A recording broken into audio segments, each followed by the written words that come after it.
petunjuk dari Rasulullah Shallallahu Alaihi Wasallam. Rasul itu sangat menganjurkan kepada kita terhadap beberapa ayat suci Al-Quran dalam rangka permohonan perlindungan dan pertolongan Allah, khususnya dari berbagai macam gangguan, baik yang ada dalam diri kita maupun yang dilakukan oleh makhluk-makhluk gaib. Di antaranya adalah membaca ayat suci, membaca ayat kursi. Yang kedua, surah Al-Ikhlas, surah Al-Falaq, dan surah An-Nas. Bahkan asbabun nuzul tentang diturunkannya surah Al-Falaq dan An-Nas kaitannya pun dengan hal-hal yang bersifat kegaiban, permohonan perlindungan dari segala godaan dan gangguan syaitan yang terkutuk.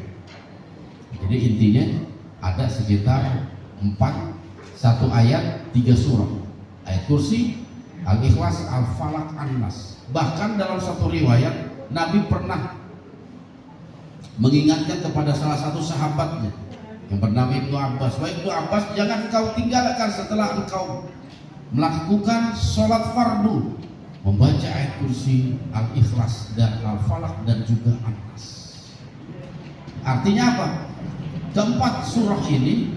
Keempat ayat ini memang sangat dianjurkan oleh baginda Rasulullah SAW dalam bentuk ruqyah mandiri, permohonan perlindungan dan pertolongan dari Allah Subhanahu wa Ta'ala. Yang pertama. Terus yang kedua, ada satu surah yang memang ketika kita melakukan pengobatan sendiri secara mandiri,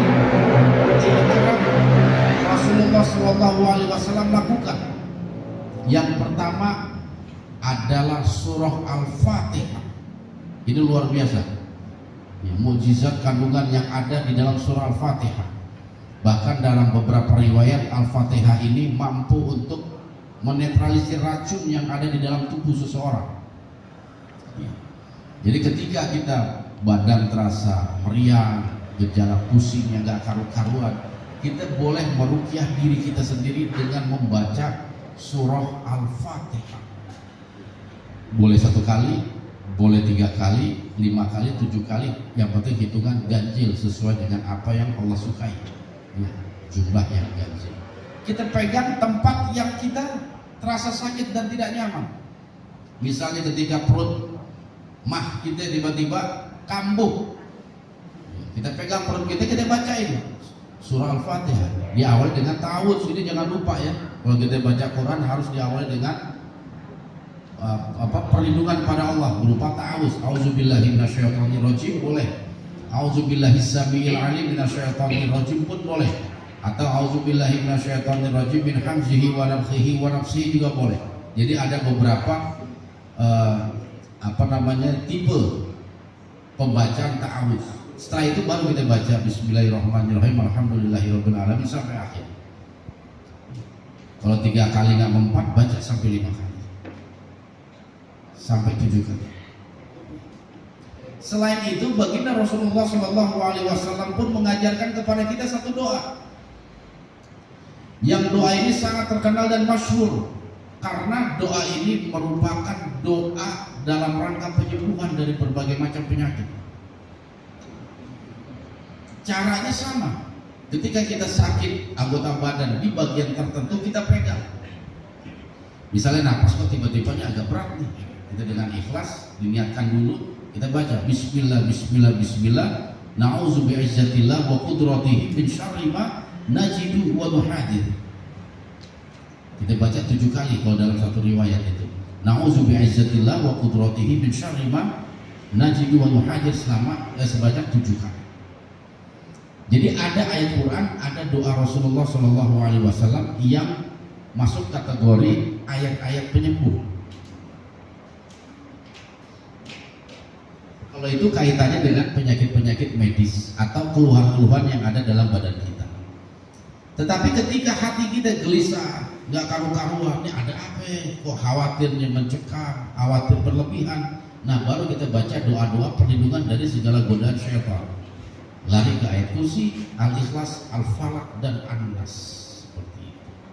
Kalau kaitannya dengan rasa sakit, penyakit-penyakit medis, batukkah, panas, demam, jangan lupa untuk membaca surah Al-Fatihah.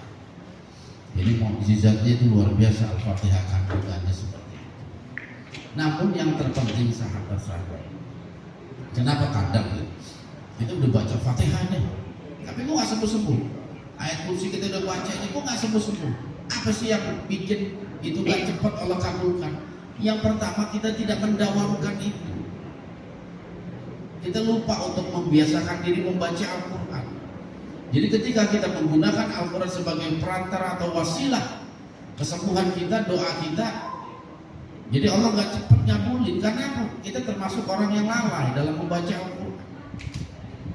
Ya, makanya dari sekarang kita harus punya motivasi untuk selalu membaca Al-Quran.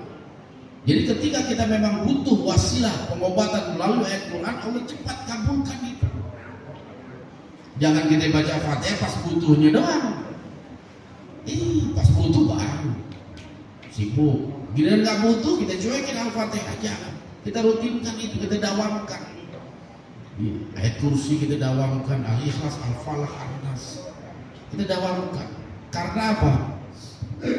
Rasulullah SAW bersabda itu, Iqra'ul Quran fa innahu ya'ti yaumal qiyamah syifaan li ashabi. Bacalah olehmu Al-Quran, karena sesungguhnya Al-Quran akan datang kepada kalian pada hari kiamat nanti untuk memberikan syafaatnya li ashabi, kepada kawan dekatnya, kepada sahabatnya. Makanya kita harus menjadikan Al-Quran sebagai sahabat kita. Iya, jadi kita selalu baca Quran, baik secara hafalan atau kita baca mushaf. Kita jadikan Al-Quran sebagai sahabat kita. Jangan sampai sehari kita baca Quran, karena pada hari kiamat nanti Al-Quran akan memberikan syafaat, minta kepada Allah agar diberikan syafaat kita selama kita menjadikan Al-Quran sebagai kawan dekat kita, pada sahabat kita, ashabi, kepada orang yang terdekat. Jadi kita memang kemana-mana itu Quran.